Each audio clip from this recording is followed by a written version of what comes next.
Nous étions tantôt sur le Mali avec la question de savoir si l'ombre de la Russie planait sur la transition dans ce pays.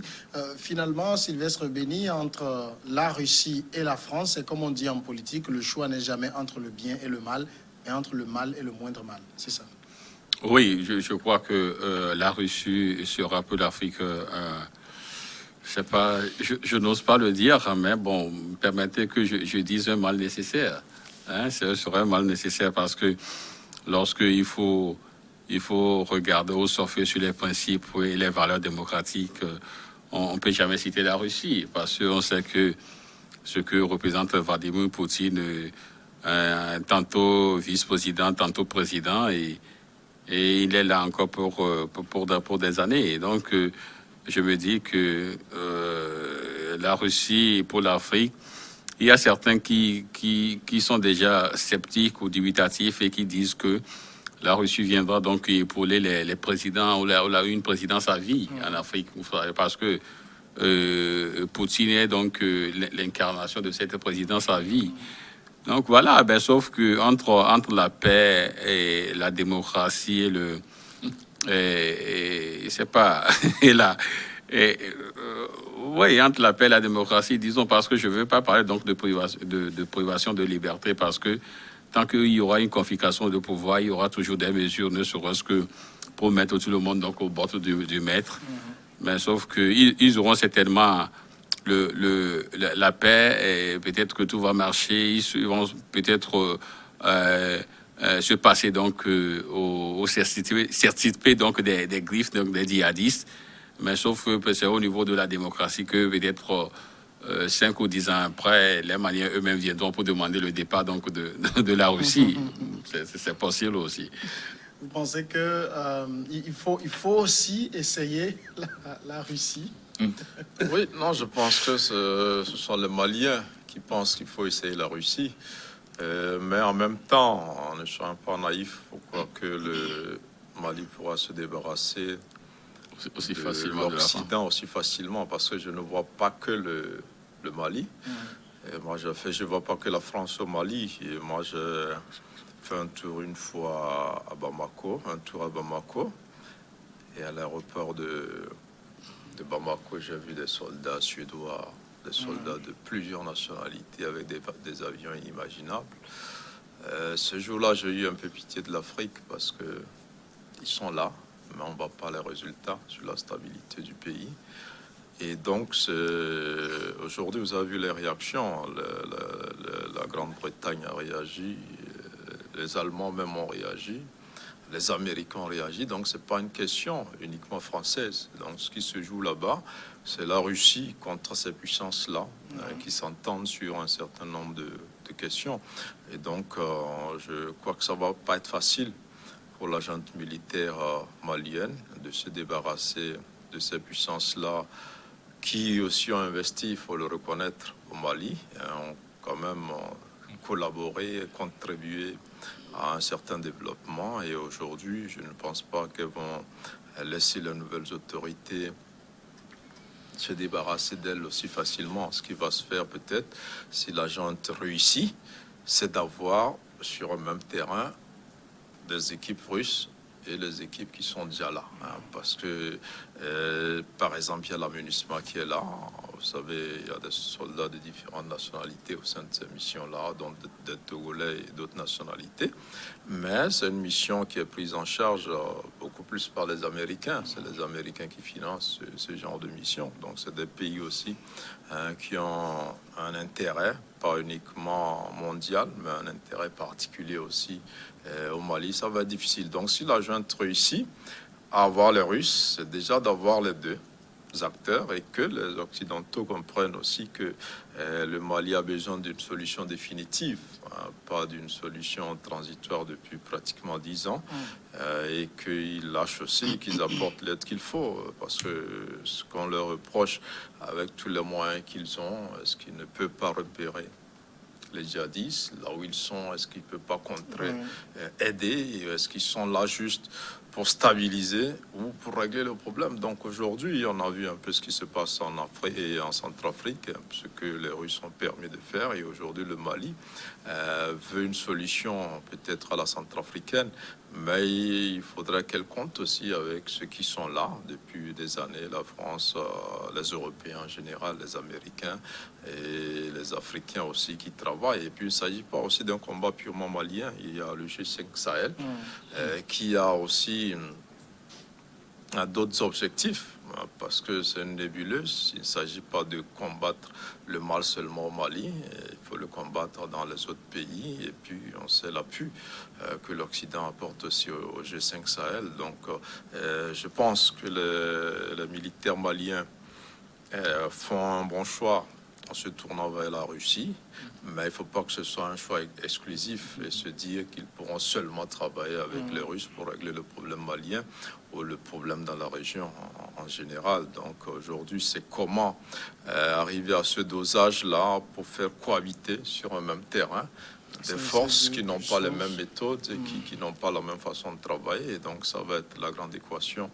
que Assimi Goïta et les siens devraient pouvoir résoudre pour s'attirer moins de problèmes, parce que ce qui est évident, s'ils persistent dans cette voie, lorsque la batterie de sanctions occidentales va tomber, ça m'étonnerait que les Russes seuls arrivent à aider le Mali à supporter. Peut-être que les Chinois vont rentrer dans la danse, mais on ne sait jamais, on attend de voir. Mais je voudrais quand même interroger sur le caractère même de l'aide que l'Occident apporte à l'Afrique. Puisque je me dis, voilà un Mali qui est en proie d'être possédé entièrement par les djihadistes, et que tout le soutien de l'Occident n'arrive pas à leur permettre de se débarrasser des djihadistes. Si vraiment l'aide était ce que nous pensons être une aide, et que la Russie était capable de venir aider le Mali à pouvoir se débarrasser des djihadistes, je pense que l'Occident devait applaudir. Parce que c'est ce qui n'arrive pas que l'autre va venir réussir finalement. Donc, ça laisse à désirer que si la France n'accepte pas que la junte aille vers la Russie, qui peut les aider à se libérer, puisqu'ils ont déjà essayé quelque part et ça a marché, ça veut dire que ce n'est plus une question d'aide, mais c'est une question d'intérêt. Et on ne serait pas en train de refuser à la junte de ne pas aller vers la Russie pour se faire aider, mais de ne pas permettre à la Russie de venir voir ce que l'intérêt qui se trouve au Mali, et de vouloir se partager cet intérêt, parce que en tout état de cause, quand la Russie viendra et réussira à libérer le Mali, elle demandera une contrepartie, et cette contrepartie sera levée sur les biens que ce Mali possède, et alors que ces biens déjà ont un maître qui les gère, et nous connaissons ces maîtres. Donc, je pense que c'est la question aujourd'hui. Maintenant, qu'est-ce que l'Afrique veut? Qu'est-ce que l'Afrique veut réellement? Est-ce que l'Afrique veut sa liberté? Est-ce que l'Afrique veut se libérer de tous ces oppresseurs qui sont en train de la mettre dans des difficultés? Ou bien l'Afrique veut avoir des gens qui sont à côté et qui ne les laissent pas gagner cette liberté, et qui, dont la présence même maintient la souffrance? Voilà des questions. Et il va falloir également que cette Afrique commence par réfléchir de la manière de ne plus avoir à compter sur des maîtres, mais de monter des stratégies qui leur permettent de pouvoir elles-mêmes s'auto-libérer des jougs. Et je pense que ce serait la meilleure liberté, parce que quand on entendra toujours de la main des maîtres cette libération, il y aura toujours une partie de l'Afrique qui sera toujours en train de partir dans les mains du maître. Et tant que cette partie de l'Afrique, la plus succulente d'ailleurs, devrait aller, ça va opposer ceux qui viennent aider, et l'Afrique ne sera pas toujours... On est en train quand même de déplacer un peu cette... j'ai envie de dire, cette géopolitique, ces oppositions entre puissances vers ces pays, finalement. Oui, parce que lorsque vous voyez du moins le portrait des puissances, vous savez que entre la Russie et les États-Unis, ce n'est pas le grand amour. Parce qu'à chaque fois que l'un dit oui, l'autre dit nécessairement non. Or, vous savez que sur le territoire malien, ou du moins au niveau donc, du Sahel, il y a aussi les troupes américaines, et notamment l'Africom, qui est également dans la mission donc, du G5 Sahel avec la France et autres. Donc, déjà, le fait que les Maliens crient vers la Russie a déjà une certaine influence sur le G5 Sahel. Donc, ce que les États-Unis ne vont pas facilement accepter, et encore qu'ils sont avec la France, et c'est la France affiche déjà sa position. Mais ce qui se joue aujourd'hui, moi, au-delà de l'aide, je vois les intérêts. Parce que vous avez vu que le fait déjà, sur le terrain donc, de la Centrafrique, la Russie a déjà damé le pion, disons presque, damé le pion à la France. Et vous verrez que pour son premier mandat, Akash Touadéra était plus proche donc de la France. Mais aujourd'hui, il est entièrement pro-russe. Et vous avez vu que la dernière fois, il a même boudé le sommet donc de France-Afrique qu'ils ont organisé la dernière fois. Bon, il a boudé. Il y a aussi le Béninois aussi qui n'a pas fait le déplacement. Ils ne sont pas invités. Non, peut-être sûrement ils sont invités, mais ils ont boudé. Alors, ce que je dis... Ils n'ont pas été invités. Non, tu es dans le protocole français? Mais attends, moi, j'ai eu la liste de l'Élysée. Ce que je dis, donc, vous verrez que c'est des intérêts. Parce que la même France qui appuie des militaires tchadiens après un putsch et qui dit qui a presque avalisé le putsch donc au niveau du Tchad, c'est cette même France qui refuse aujourd'hui que des mêmes militaires soient devant de la scène donc au Mali. Donc ça veut dire en réalité que, sachant que ces militaires de Kati sont presque pro-russes et que les militaires tchadiens sont pro-français, donc ils préfèrent laisser les pro-français au Tchad et combattre donc les pro-russes au Mali. Donc voilà la situation. Donc la France veut sauver ses intérêts, ce que les Maliens ne veulent pas, parce qu'ils se disent qu'ils en ont ras le bord de cette coopération qui n'a pas d'influence sur le terrain djihadiste, parce que il y a des Maliens ne peuvent pas quelqu'un ne peut pas quitter Bamako facilement pour aller peut-être à Kati ou à Kidal sans avoir peur. Donc vous voyez, donc il faut débarrasser et la France et les djihadistes. On poursuit avec le second sujet. On va parler plus généralement du continent et des génocides. Il y a eu un génocide au Rwanda dont la responsabilité de la France a été située à travers le rapport Leclerc. Il y a eu ce génocide qui est moins divulgué, celle que l'Allemagne a perpétré au niveau de la Namibie. Et l'Allemagne a pour la première fois reconnu, c'était aujourd'hui, même ce vendredi, avoir commis un génocide contre les populations des Hereros et Namas en Namibie pendant l'ère coloniale, et elle s'est engagée à verser au pays plus d'1 milliard d'euros d'aide au développement. Nous qualifierons maintenant officiellement ces événements pour ce qu'elles sont du point de vue d'aujourd'hui, un génocide. C'est ce qu'a déclaré le ministre allemand des Affaires étrangères Heiko Maas dans un communiqué. Est-ce qu'on peut dire que, c'est vrai qu'au niveau du Rwanda, la France dit nous sommes responsables mais pas coupables, enfin mais pas complices. Au niveau de la Namibie, l'Allemagne reconnaît donc avoir perpétré un génocide. Est-ce qu'il faut voir un changement de rhétorique simplement? Non, il ne s'agit pas d'un changement, il s'agit aussi de longues négociations. Vous savez, nous, comme dans le cadre du Mali, nous avons tendance aussi à accuser l'Occident, même quand c'est nos propres frères qui prennent des armes contre leurs frères, on dit que c'est l'Occident donc qui est derrière, c'est l'Occident qui est coupable, et donc l'Occident aussi n'a pas envie souvent aussi d'assumer sa part de responsabilité. Ça fait l'objet de tiraillements.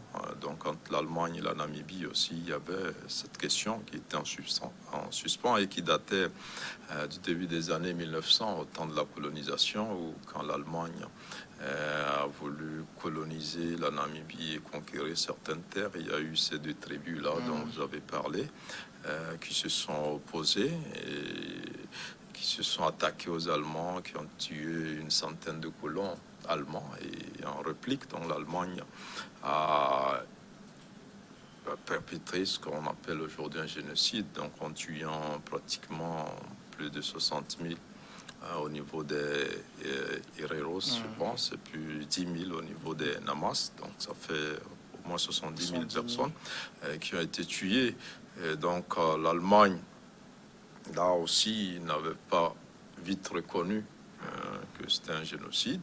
Et dans un premier temps, l'Allemagne essayait d'aider le pays pour faire oublier un peu cette page sombre. Elle ne voudrait pas entendre parler d'indemnisation. Mais ce qui a été fait aujourd'hui et qui est historique, c'est que finalement l'Allemagne accepte et propose donc sur une trentaine d'années donc de verser 1,1 milliard d'euros donc aux familles, aux communautés, à ces deux communautés-là, à leurs héritiers. Et donc ça va s'étendre sur une trentaine d'années, ce qui est une bonne chose. Ça veut dire que c'est une reconnaissance qui est suivie d'une réparation, même si l'Allemagne ne reconnaît pas qu'il s'agit d'une réparation, mais l'acte qui suit, donc avec cette enveloppe financière-là, ça va contribuer donc à apaiser, et je pense que ça arrive à point nommé avec la France qui reconnaît enfin, qui ne reconnaît pas sa complicité, mais sa responsabilité accablante. Ce sont les mots du président Macron. Ça fait plaisir que ces deux pays-là, qui s'entendent bien sur le plan européen, finalement reconnaissent leur responsabilité face aux deux importants drames humanitaires qui se sont produits donc sur notre continent. Il y a le ministre allemand des Affaires étrangères dans ses propos poursuit que, à la lumière de la responsabilité historique et morale de l'Allemagne, nous allons demander pardon à la Namibie et aux descendants des victimes. Nous allons demander pardon. Ce bout de phrase contraste avec ce que Paris fait au niveau du Rwanda, où on ne demande pas officiellement pardon. On cherche des mots pour justifier le fait que la France n'est pas complice de génocide. Est-ce qu'on peut analyser les deux situations sous le même angle? Bon, je dis que ces deux situations qui se présentent et qui sont identiques, parce que c'est des questions de mort, mais qui présentent des interprétations différentes. Et je voudrais m'interroger d'abord sur ce qui motive aujourd'hui l'Allemagne en Namibie à pouvoir reconnaître et s'engager à nettoyer ce génocide en présentant des excuses. Et là, je me suis interrogé au sous-sol namibien pour savoir ce qu'il y existe là-bas, pour mieux comprendre pourquoi cette Allemagne va aujourd'hui aller vers la Namibie, reconnaître. Parce que on se rappelle, il y a 5 ans, les relations entre la Namibie et l'Allemagne n'étaient pas tellement bien. Donc c'est que, quelque part, on comprend que l'Allemagne ne veut pas quitter la Namibie. La deuxième chose, c'est que ici, nous avons compris que c'est une question de diplomatie en comprenant la position de la France par rapport au Rwanda, même le choix de celui-là qui devrait gérer la francophonie, alors que le Rwanda est plus anglophone. Je voulais comprendre un tout petit peu. Ça veut dire que quelque part, est-ce que la France n'a pas une certaine densité en Rwanda? Et si elle avait cette densité en Rwanda, est-ce que ça lui demande de présenter des excuses? Et quand vous regardez la société civile là-bas au niveau du Rwanda, n'a pas toléré tellement le discours tenu par la France et que le président rwandais était en train de qualifier de similaire à des excuses. La société civile a rejeté cela parce que il faut vraiment reconnaître quand on a fait du mal et présenter sincèrement des excuses et faire comme l'Allemagne a fait. Maintenant, c'est au niveau des intérêts qu'il faut voir qu'est-ce qui motive aujourd'hui l'Allemagne après plusieurs années, un crime qui remonte entre 1904 à 1908 pourquoi c'est en 2021 qu'on veut également reconnaître cela. Et quand on sait que le monde aujourd'hui est en train de courir derrière 3 éléments, il y a l'énergie qu'on prétend que d'ici 15 à 20 ans va devenir très rare, alors que l'énergie là se trouve en Afrique. Et il y a la défense stratégique également qui pose problème, et il y a la mondialisation, chaque pays voulant, sachant ce qu'il gagne en Afrique, voulant rester en Afrique, est contraint de pouvoir monter tous les scénarios pour pouvoir s'enraciner, de crainte de se faire. Et puis, il y a, nous signalions tantôt, d'autres pays émergents qui sont en train de venir pour pouvoir conquérir les nations africaines, la Russie, la Chine. Alors ici, l'Allemagne se veut quand même claire. Il ne s'agit pas de dédommagement sur une base juridique, mais débloquer 1,1 milliard d'euros, si c'est énormément d'argent, sur 30 ans pour participer au développement de la Namibie. Est-ce que ce n'est pas finalement de l'argent pour se donner bonne conscience? Oui, si vous le dites, je vous le concède, se donner bonne conscience. Je crois que si aujourd'hui j'ai quand même tous les éléments pour croire la bonne foi donc de l'Allemagne, je n'ai pas la même perception au niveau de la France. Parce que ce qui s'est passé, je crois que si on doit analyser cela en froid, je me dis que ce n'est pas la même chose. Parce que si vous prenez l'Allemagne, c'est autour de 70 000 victimes. Oui. Et l'Allemagne a reconnu qu'il a commis un génocide dans le pays. Et l'Allemagne a présenté des excuses. Et même si l'on refuse aujourd'hui de parler de réparation, au moins l'Allemagne va donner une enveloppe financière qui ira directement aux ayants droit des victimes. Même si eux-mêmes refusent de l'appeler réparation, je crois que c'est une forme de réparation du préjudice qu'ils ont fait subir donc à ces familles-là. Mais de l'autre côté, lorsque vous prenez la France, après plus de 27 ans de silence, c'est la France qui dit le 27 mai dernier, je crois que c'est là, qui dit parce qu'il a fait le voyage le 27 mai dernier, après 27 ans de silence, et c'est la France qui dit que c'est vrai, on reconnaît notre responsabilité, mais nous ne sommes pas coupables ou complices de la situation. Or, si vous prenez au Rwanda, c'est 800 000 personnes victimes, et outils modérés. Mais donc vous voyez un peu les cas déjà des victimes, mais l'Allemagne reconnaît cela et propose une enveloppe financière. Mais la France, sachant bel et bien que en déclarant ouvertement que nous sommes coupables ou complices, ou co-auteurs donc de la situation, ils sont obligés également de proposer au moins quelque chose pour les ayants droit de ces victimes-là. Donc, c'est pourquoi la